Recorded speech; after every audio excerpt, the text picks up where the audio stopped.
Ada jurus kaya ketiga, yaitu berinvestasi. Setelah punya profesi yang mahal karena ilmunya tinggi, pengalamannya banyak, networknya besar dan powerful, waktunya banyak. Itu yang pertama. Yang kedua adalah berbisnis, yang masuk kategori bisnis impian, yang dikerjakan dengan tim yang tepat karakternya. Semua harus masuk rumus 1, 2, 3. Dan yang ketiga, yang terakhir adalah berinvestasi. Kalau bisnis memberikan sebagian waktu dan sebagian uang, kalau berinvestasi adalah semuanya Anda masuk berupa uang. Manajemen masuk? Iya, kalau Anda memiliki lebih dari 21% saham. Bisa meletakkan seseorang namun belum bisa mewarnai manajemen. Tapi di atas 40% baru Anda bisa mewarnai manajemen. Di bawah 21% pasrah saja dengan manajemen organisasi tersebut.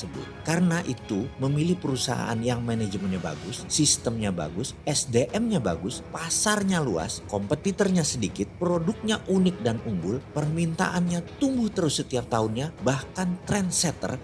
Itulah seni memilih perusahaan yang akan kita invest. Ini tempat investasi idaman namanya. Sudah lebat buahnya, rindang pohonnya, pendek lagi buahnya, gampang dipetik. Itulah low hanging fruit bisnis yang jadi idaman para investor. Kita sebagai investor mentalnya beda dengan pebisnis atau kaum profesional. Di sini ada resiko. Resikonya besar. Salah satunya karena Anda tidak pegang kendali manajemen. Di sini sekali lagi prinsipnya ada ilang-ilangan dan harus berani. Di sini harus punya prinsip. It's not how much money you can get, but how much money you willing to sacrifice. Bukan berapa besar uang yang akan Anda peroleh, tapi berapa berani Anda berkorban. Dalam pelajaran investasi, saya tidak akan mendetailkan pilih mana bisnis yang baik, perusahaan macam apa, bidang apa yang bagus saat ini, dan lain sebagainya. Selama Anda bermental juara, visioner, berani ambil resiko, maka throw the dice, sikat saja.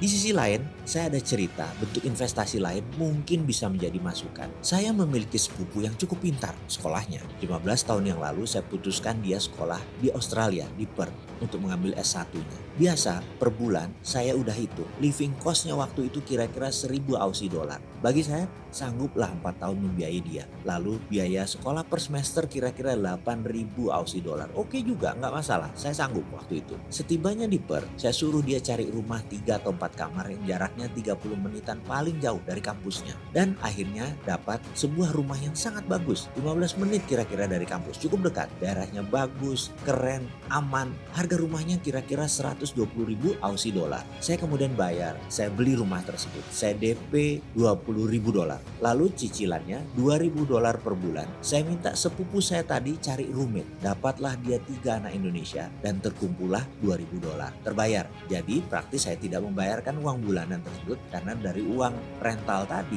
2.000-nya langsung buat cicilan. Singkat cerita, dia selesai sekolah. Rumah masih disewain ke anak-anak Indonesia yang sekolah di sana. Dan 2 tahun kemudian saya jual rumah tersebut yang cicilannya selama 6 tahun sudah membayari 80% harga rumah tersebut. Saya tinggal punya mortgage loan kira-kira 25.000 Aussie dollar. Rumah tersebut dijual dengan harga 150.000 Aussie dollar. Intinya, saya sekolahkan sepupu saya di tahun ke-7 masih ada uang 3.000 dolar Aussie. Bukan balik modal aja, untung. Selanjutnya, uang tadi yang 30.000 dolar Aussie tadi saya convert ke dolar Amerika dan saya lakukan hal yang sama. Saya DP rumah di San Francisco di daerah Daly City sejak 7 tahun yang lalu. Sehingga selain kalau jalan-jalan ke state ada tempat untuk nginep, bisa bring back the memory karena 6 tahun dulu saya kuliah di sana, saya juga dapat duit karena asetnya naik. Yang telah dicapai apa? Sudah selesai 2 sepupu sekolah di sana, 1 keponakan dan 1 anak kandung saya.